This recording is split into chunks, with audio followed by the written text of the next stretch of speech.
Hi guys, today we're back in chapter 16 and we're going to be looking at important carbohydrate reactions and also important oligosaccharides. Your learning objectives for this portion of the chapter are to diagram these reactions and also to describe the structure and function of some common oligosaccharides. A type of reaction the monosaccharides are often involved with is an oxidation-reduction reaction.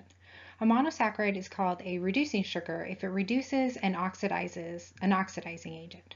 Recall that oxidation is loss of electrons, so the reducing sugar is oxidized by donating its electrons to the oxidizing agent. This reaction here shows the oxidation of a cyclic hemiacetal to form a lactone. The oxidizing agent in this case is Tollin's solution, which actually contains a silver that precipitates out of the solution to form a silver mirror. If there is an anomeric carbon that is present and not bonded and it's free, then there'll be a positive Tollin's solution because the electrons will be donated and allow precipitation.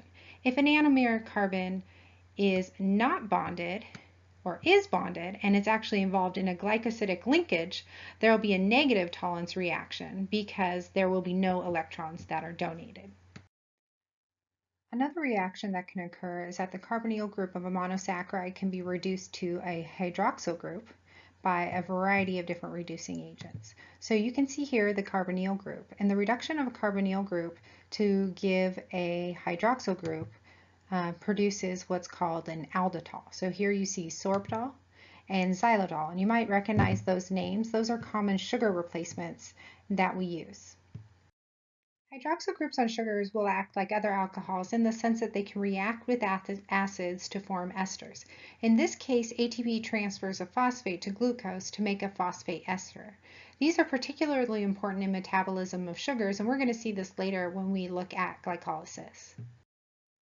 We're going to spend the next few slides looking at glycosidic bond formation. This is the basis for questions 10 and 11 on your homework, so pay attention.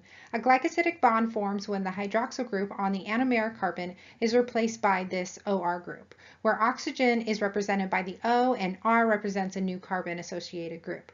In this reaction, you see the hydroxyl group on the anomeric carbon of glucopyranose being replaced by the methyl group from methyl alcohol. This is the basis for formation of polysaccharides and oligosaccharides. Glycosidic linkages can take various forms, and what you see is that the anomeric carbon of one sugar bonds with a carbon on another sugar where there is an OH group, and you can form a alpha or beta glycosidic linkage. So recall that when you're doing your Haworth projections, you name the anomers as alpha or beta based on the position of the hydroxyl group on that anomeric carbon. And in this case, this would have been an alpha anomeric carbon. And that would be at the number 1 position, and it's bonding with the carbon at the number 4 position. So the linkage we see here is an alpha 1 to 4 glycosidic bond.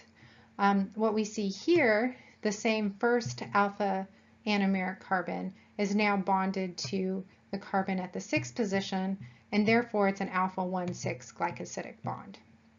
Here we're using 2 anomeric carbons to bond to each other, so we actually call it beta-beta, and they're bonded to each other, so they're the first carbon. And that's the same case for here as well. So in summary, what I want you to know from this section is that sugars can undergo oxidation reactions as well as forming esters like the phosphate esters that we saw earlier. In addition, glycosidic linkages are what's responsible for bonding monosaccharides to form oligosaccharides and polysaccharides. You're going to need to be able to show me the differences between alpha and beta glycosidic linkages, so I'm sharing another video with you. It's only a little bit over 2 minutes long, but it explains this in more detail, so definitely go back and watch that.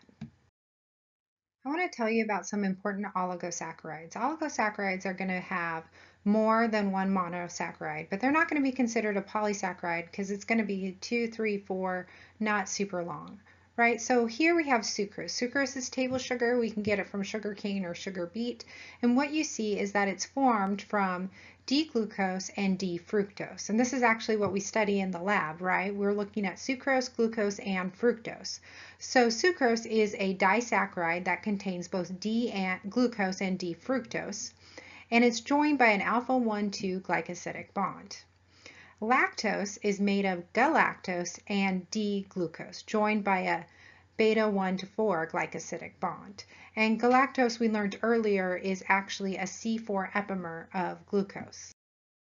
Another one would be maltose. So this is actually going to be a disaccharide of 2 glucose monomers, and it's joined by an alpha-1,4 glycosidic bond. And basically it's formed from the hydrolysis of starch.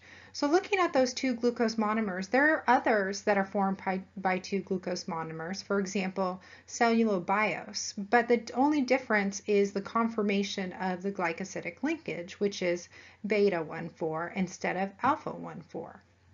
And you also see another example here of isomaltose, which is formed by an alpha-1,6 glycosidic linkage of 2 D-glucose monomers. So I'm going to mention the structure and functions of a few different polysaccharides, and you don't have to know all the ones your book references. I just want you to know the ones I reference here. So a polysaccharide is when monosaccharides, a lot of monosaccharides, are linked together. The first example we have is cellulose, which is the major structural component of plants, and it's a long polymer of 2,800 glucose units that are linked together by a beta-1,4 glycosidic bonds.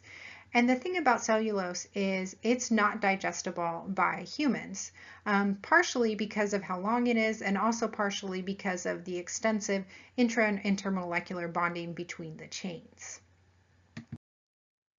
We also have this polysaccharide called amylose, and amylose is a starch, and it is a polymer of alpha D-glucose units linked together by alpha-1,4 glycosidic bond.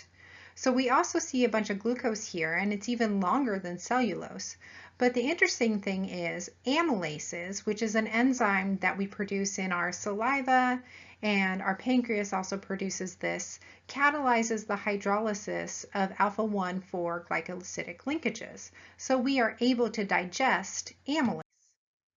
Another one is amylopectin, and it's just more of a branched polymer of these D-glucose, and it has 1,4 glycosidic bonds and 1,6 glycosidic bonds. In summary, polysaccharides are formed by linking monomeric sugars through glycosidic bonds. Starch, which we talked about, is an energy storage polymer, and so is glycogen. This is how we store long polymers of glucose in our liver. And cellulose, which we talked about, is also a structural polymer that's present in plants. The final thing I want to mention for this chapter are glycoproteins. They contain carbohydrate units covalently bonded to polypeptide chains.